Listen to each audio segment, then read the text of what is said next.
Bismillah. Assalamualaikum warahmatullahi wabarakatuh. Bertemu kembali dalam kuliah umum singkat online. Kali ini dengan tema reorientasi kemahasiswaan. Ya, kita memasuki era di mana gelar tidak menjamin kompetensi. Kita memasuki era di mana kelulusan tidak menjamin kesiapan berkarya. Kita memasuki era di mana akreditasi tidak menjamin mutu. Kita memasuki era di mana mahasiswa atau siswa masuk kelas tidak menjamin belajar. Mungkin mereka di kelas, tapi tidak menjamin belajar. Sepenggal kalimat di muka adalah potongan pidato tanpa teks dari Menteri Pendidikan dan Kebudayaan Indonesia beberapa waktu yang lalu ya, yang cukup menyentak dunia pendidikan Indonesia.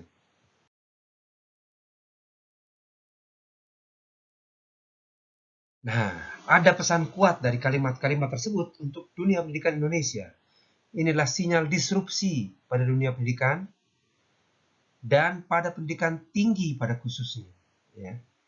Terdapat informasi penting akan potensi musnahnya para pemain lama yang tetap mempertahankan tradisi, kebiasaan, dan zona nyamannya dengan segala pola administratif dan birokrasinya. Pada bahasa yang lain, inilah tamparan pada mereka yang bersifat status quo atau bermental penumpang, passenger mindset, alih-alih bermental pengemudi atau driver mindset. Tafsir selanjutnya dari pesan di muka adalah hadirnya persyaratan baru untuk dapat sukses dan bertahan di masa depan. Yang tidak menganggap terlalu penting tradisi akademik yang selama ini dijadikan standar pedoman seperti akreditasi, gelar akademik, dan lain-lain ya. Jika mengacu pada pernyataan Pak Menteri tadi. Artinya apa? Persiapan harus dilakukan ya. Buka wawasan, buka hati ya, buka pikiran. Persyaratan ini sangat sulit diprediksi sehingga mendorong seluruh pemangku kepentingan pendidikan untuk selalu waspada, menyiapkan diri dan tangkas dalam berinovasi.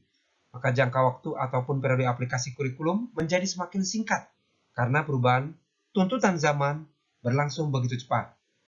Perguruan tinggi dalam hal ini merupakan institusi yang paling dekat dengan dunia industri, sehingga wajib menjadi pihak yang paling fleksibel dan menjauh dari zona nyamannya.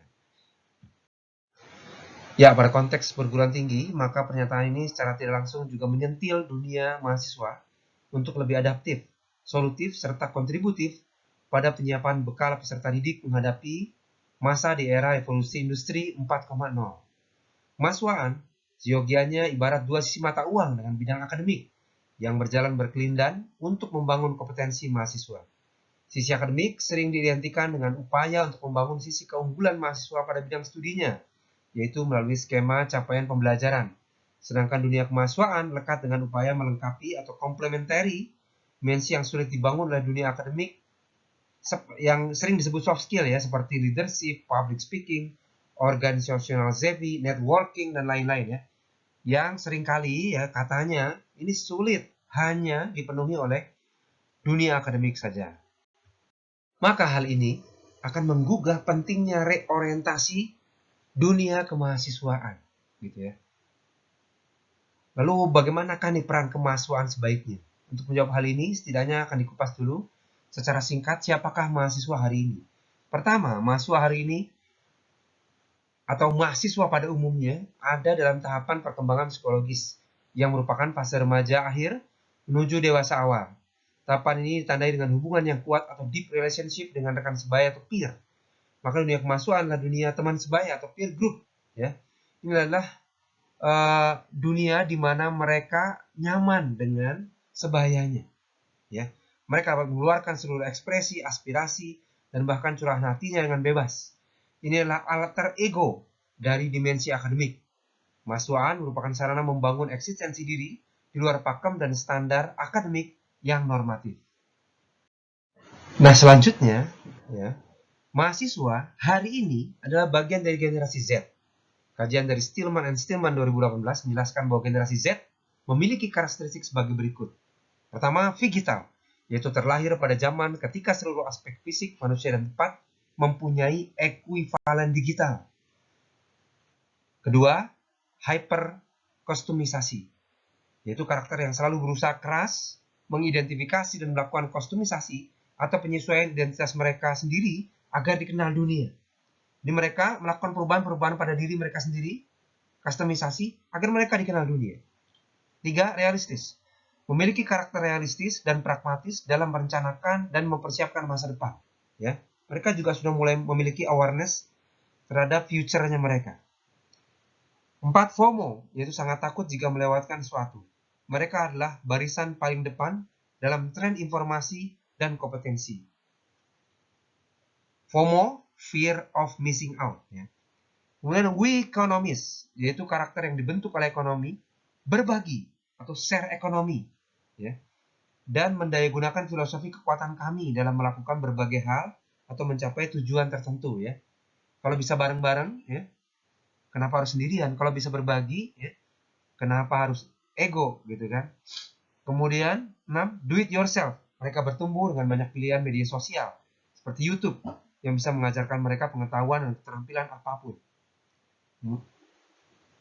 YouTube ya hanya salah satunya. Di luar itu banyak sekali ya yang disediakan oleh dunia digital di sekitar mereka yang bisa mengajarkan mereka apapun yang mereka inginkan. 7. Terpacu, yaitu karakter kompetitif. Siap dan giat menyingsingkan lengan baju untuk kinerja terbaik. Ya. Tentunya kinerja terbaik dalam bayangan mereka sendiri. Yang kadang-kadang ini kurang dipahami oleh generasi sebelumnya. Ya. Ini hal-hal menarik dari generasi Z. Ya, menilik kajian di atas, terlihat jelas bahwa ada keterikatan yang sangat lekat antara generasi Z, siswa atau mahasiswa, dengan teknologi, khususnya teknologi informasi yang diakses melalui gawai pribadi, gitu ya. Terkait dengan karakteristik tersebut, maka dapat dirumuskan kiranya bagaimana reorientasi kemahasiswaan dalam rangka mendukung proses pendidikan untuk menyediakan bekal sukses masa depan. Nah, pertama, mahasiswa dapat berperan sebagai pendidik ya, atau peer educator, atau dalam bahasa Islam sebagai penyampai dakwah. Ya. Dakwah yang dilakukan kepada rekan sesama sebaya diharapkan dapat sampai ke hati. Gitu ya. Tadi ya karakteristiknya mereka lebih dekat dengan sebayanya, peer-nya.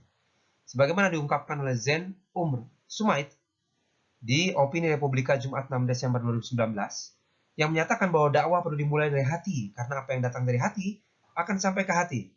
Dakwah ini menjadi sangat penting mengingat potensi keburukan dan kemudaratan dari perkembangan teknologi hampir tidak dapat dielakkan lagi. Ribuan informasi negatif masuk menyerukan berbagai hal ya ke gawai individu hampir setiap detik. Ya, ada yang menyeru ke sini, menyeru ke sana, menyeru ke atas, ke bawah, ke depan, ke belakang, ke hal yang terang, ke hal yang gelap dan lain-lain. Maknanya hampir setiap detik pula mahasiswa harus berperang melawan. Ya, bukan saja harus positif ya, tapi harus negatif yang dapat merusak iman dan akhlak mereka. Gitu ya. Yang positif mungkin ada, tapi yang negatif juga tidak berhenti-berhenti menyerang mereka. Melalui peer educator, bagi sama generasi yang mengerti perkembangan teknologi, diharapkan mereka dapat saling menasihati untuk menetapi jalan kebenaran. Yang kedua, motivator literasi sains. Mahasiswa merupakan rekan yang tepat untuk membangun kepekaan tentang literasi sains. Ya. Kutip dalam Maryam, Opini Republika, 7 Desember 2019. Ya. Di mana sama mahasiswa dapat saling membangun pemahaman tentang kesadaran berilmu dan berliterasi dengan lebih baik. Ya. Hal ini akan menunjang daya intelektual mereka dengan cara yang lebih menyenangkan bagi mereka. Ya. Sekarang eranya hoax, ya, eranya fitnah mungkin ya, eranya kabar-kabar yang terus menggempur ya manusia, individu melalui gawainya, melalui berbagai media yang tidak selamanya benar. Ya. Maka mahasiswa dalam hal ini bisa berperan sebagai motivator literasi sains. Nah, yang ketiga ya, dinamisator angkatan kerja masa depan. Mahasiswa melalui organisasi mahasiswaan dapat berkegiatan membangun beragam workshop atau pelatihan untuk meningkatkan keterampilan angkatan kerja mereka. Ya.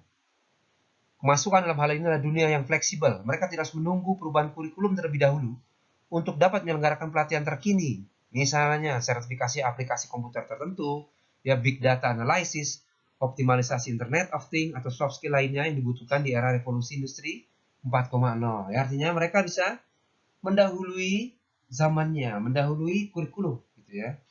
Karena fleksibilitas program kerja mereka.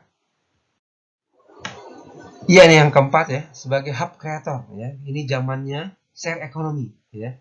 Ekonomi berbagi ya, zamannya berjejaring, zamannya berkomunitas ya.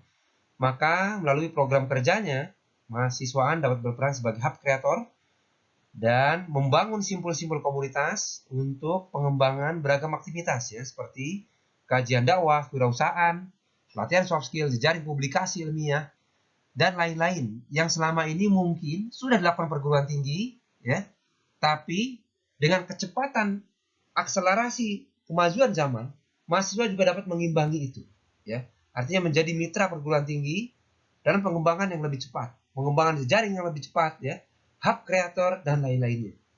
Sehingga apa? Sehingga mampu berkelindan sinergis dengan kecepatan perkembangan zaman ini dan memberikan dampak positif bagi mereka sendiri ya.